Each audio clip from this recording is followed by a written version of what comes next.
light within my heart, light within my thoughts, light within my words. May one and all and everything, blessed and loved, ever be.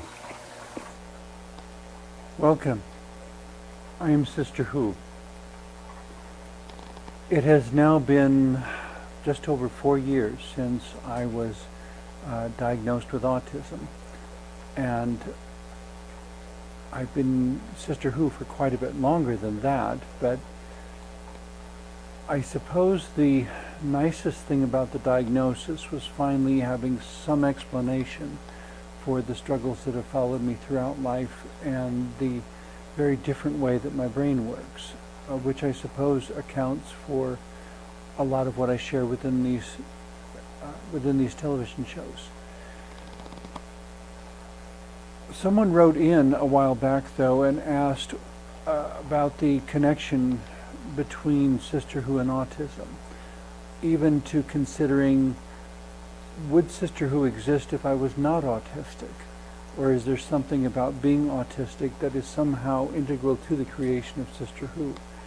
And I've contemplated this for a very long time, and of course at this point I can only give the answer thus far, because everything that we're learning as life goes on, we have an answer today, but it will not be the answer we give next year or the year after, because with each passing day, with each passing year, we learn more about who we are and respond to the experiences that we go through, and an ever deepening awareness, hopefully, of who and what one is and how to relate that both to the world around me as well as to the divine mysteries, the things that we cannot see but that continue to have this pervasive, mysterious, sometimes miraculous presence within our lives.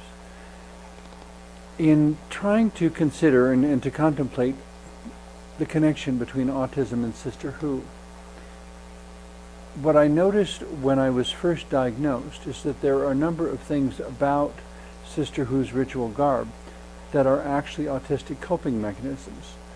That the tightly fitting head wrap, I mean this piece of cloth is actually like about 8 feet long, approximately 8 feet long, and it goes around my head about four times in different directions and such in order to hold the whole headpiece in place. But one of the side effects of that is that it is applying a constant pressure to my head from all angles.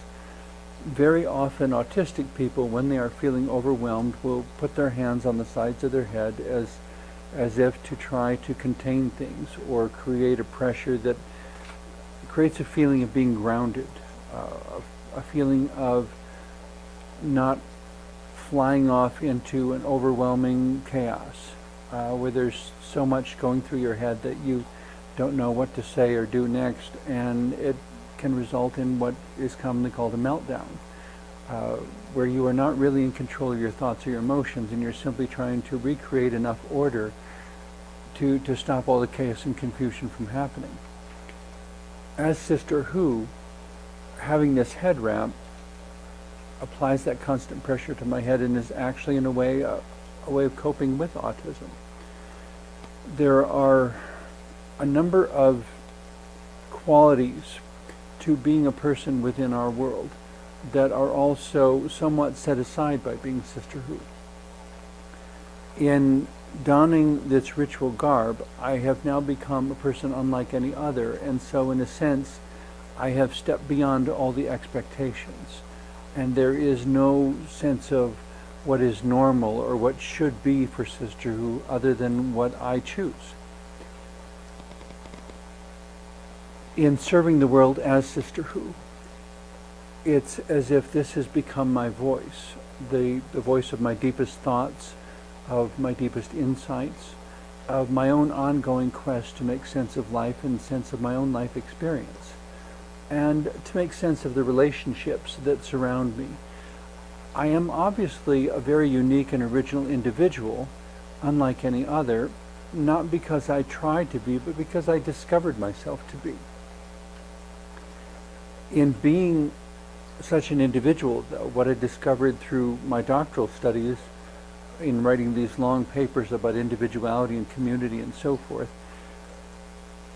I found that all the descriptions I was encountering conceived of individuality only in narcissistic terms. That is, only in terms that put the individual as the center of his or her universe, as if all that really mattered was how it affected the individual. And it was, I suppose, negatively you could say it's selfish, it's self-centered, it's the common element I found as I contemplated narcissism is that it is the negation of relationship. That even going back to the original mythological tale of Narcissus, it was someone who became focused on a single perception to the exclusion of all else, so that all relationship with the surrounding world, with any other person, stopped and was no longer there to sustain him. So what I find in narcissism is this negation of relationship, and in the descriptions of trying to research and learn about individuality, all the descriptions that I was finding described individuality only in narcissistic terms, as if it was just about the individual. What I began to notice as the corollary to that, but no one apparently had written about, is what I term relational individuality. Because in truth, there is no example of individuality that is able to survive without a constellation of relationships around it. The individual does not become less the unique consciousness, the unique way of being and speaking that the individual is. But the individual cannot survive without that community, if you will, this constellation of relationships. Even in the pioneer days of the Old West, the French fur trappers going into the West, presumably all by themselves, and living off the land and surviving however they could, well, even in that there was a sense of community. In order for them to survive, they were dependent upon a community of rivers and streams and trees and animals and fish and all sorts of different things that would keep their body and their mind and their heart alive. They had to be able to see beauty, and they had to be able to have a sense of meaning and purpose in their lives in order to keep going when there was no human community to provide that for them. What I found through my doctoral studies and also through my master's studies before that, for my master's degree in theological studies, was that community and individuality exist in symbiotic relationship, each providing what the other cannot provide for itself but needs in order to survive. Community renews itself by nurturing its individuals, no matter how eccentric or anomalous or unusual they may be. Individuals, conversely, survive by contributing to their communities. The fascinating thing to me, once I came to this insight and then spent literally weeks and several months, if not more by now, contemplating it, but initially at least 2 or 3 months contemplating it, was that I could not think of a single problem in all of human history that cannot be explained as a breakdown of that relationship. An individual that for whatever reason is not being appropriately nurtured and guided and helped to be the best unique individual that he or she is. A community that is, for whatever reason, not renewing itself by nurturing its individuals. Maybe it has become so fascinated with nostalgia and the tried and true patterns of the past that it fails to see how those patterns are no longer adequate to the needs of the present and future. That the ways we answered problems in the past don't work anymore because the world has changed. In the present time, there is also the ongoing discussion of climate change and global warming, and the fact that our seasons are not behaving as they did 20 or 30 years ago. That the average winter temperatures and the stability of the seasons that I knew growing up are not, essentially not there anymore. The the seasons as I experience them now, even in the town where I grew up, the seasons are not unfolding in the very, very stable way that they did in the past. The climate of the earth is literally changing, and it is for humanity to synchronize and adapt to and embrace that change, or I suppose be wounded by it. But the point I'm making in this discussion is that because change is the only constant in the universe, because even our climate is changing, the land and the plants and the diseases we face, everything around our being here on earth is changing. Consequently, the ways we answered problems in the past won't necessarily work anymore. On an additional level that's much more human related, but way too complex to get into at this point other than to mention it, I find it very odd as I read history books and read of how people solved problems in the past, and how 100 years ago someone would go to a piece of unclaimed land and begin building a house on it out of whatever they could find, stones or logs or whatever. And noticing that in our current day and age, if we had to do it all over again, we couldn't, without suspending all of the laws and regulations and systems that we've created. The very laws and regulations, what in many places is called the occupancy permit, the idea that you can build a house but you're not allowed to live in it until the authorities and administrators of the town give you permission to live in it. Or if a house degenerates to a certain condition, that the administrators of the town then have the ability to come in and say, this house, in our opinion, is either unsafe or does not have our permission. They may say that it's unsafe even when it is perfectly safe, but if they do not extend the occupancy permit, legally no one's allowed to live in it. So instead of having people with adequate housing, we have homeless people living on the streets, while we have thousands upon thousands of houses sitting empty, not because they're actually dangerous, but because the town administrators will not grant permission. This seems so insane to me and so incredible. But what it also pointed out to me is that the ways people have answered problems in the past are now illegal. You cannot do what people did 100 years ago to create food, clothing, and shelter for themselves. It's, I suppose, an expression of insanity, the insanity of the human race, that we are actually creating a world in which we are not allowed to solve our problems anymore, not in the direct, improvised sort of way that people were able to in the past. This is the world humanity is collectively creating. But rather than be cynical and pessimistic and negative about that, what we can understand from that is that if we have collectively created a world in which we cannot employ the solutions of the past, we cannot improvise solutions according to the need of the moment, we cannot do what we need to do to solve the problem. If we have created that kind of world, that world wouldn't have existed without the collective input of everyone involved, of the administrators, of the citizens who allow their administrators to make those decisions, and so on. The corollary to that can be very, very encouraging, is that it underscores and it makes absolutely clear that if we can create that system, we can create any system. We can change the system whenever we feel like doing so. All that's necessary is for us to come together as a community or as a tribe and say with one voice, this is not working, we are not going to do it anymore. We need to do something that does work, how about this? And try something new. There is so much intelligence and skill and ability in the world, and yet there is so much competition for control that is just irrational and insane.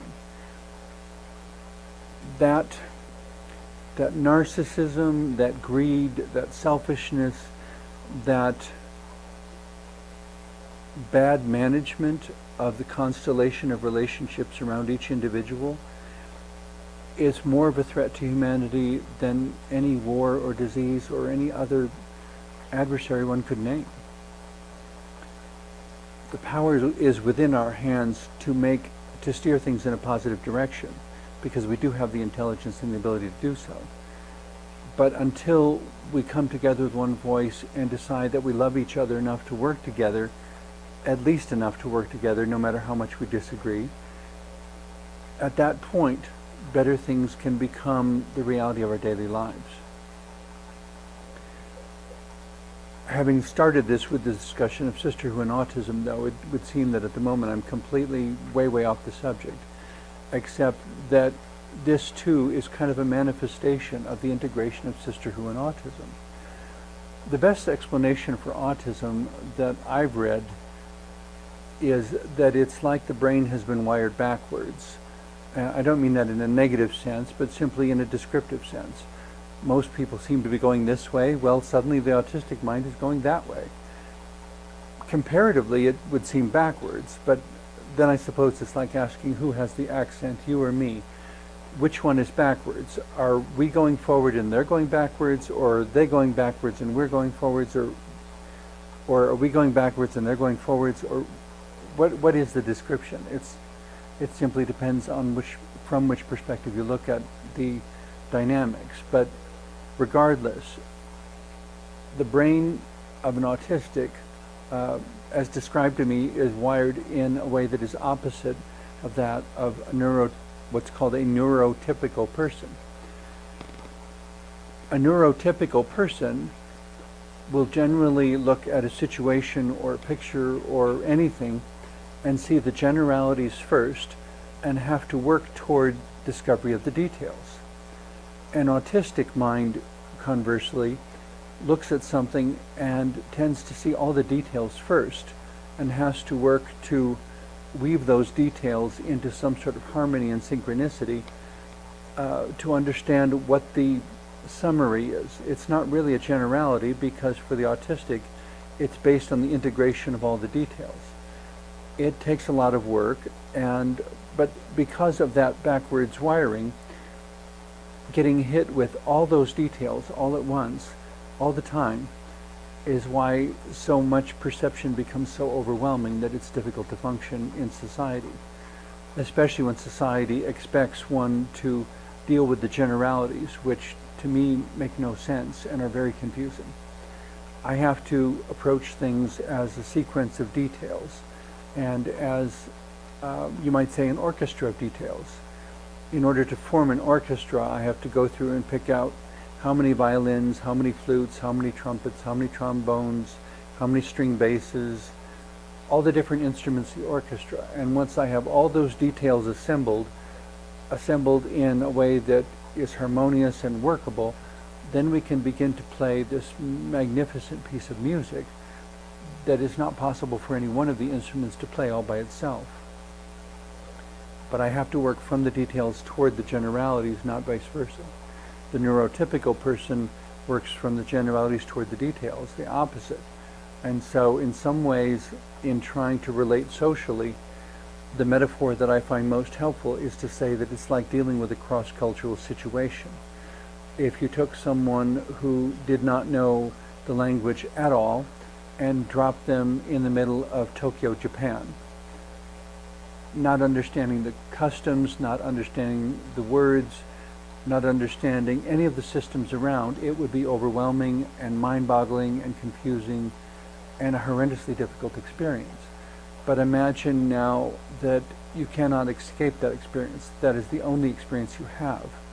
There is no, okay, now I want to go home to the United States again, where everything is familiar and comprehensible. There is no going back.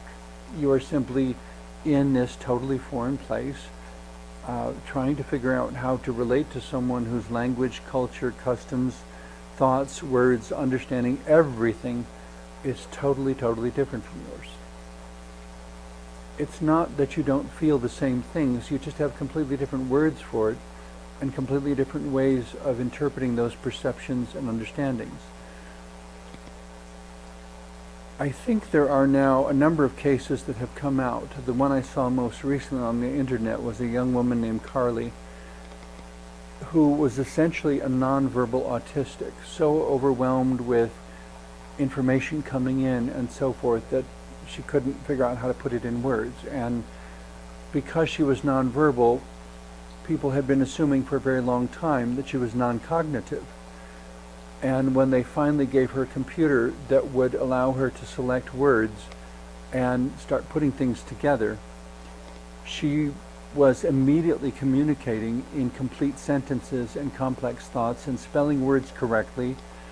And everyone around her was just totally astonished and then very embarrassed and ashamed that they had been talking about her in front of her as if she wasn't there, assuming quite wrongly that she did not understand every word they were saying.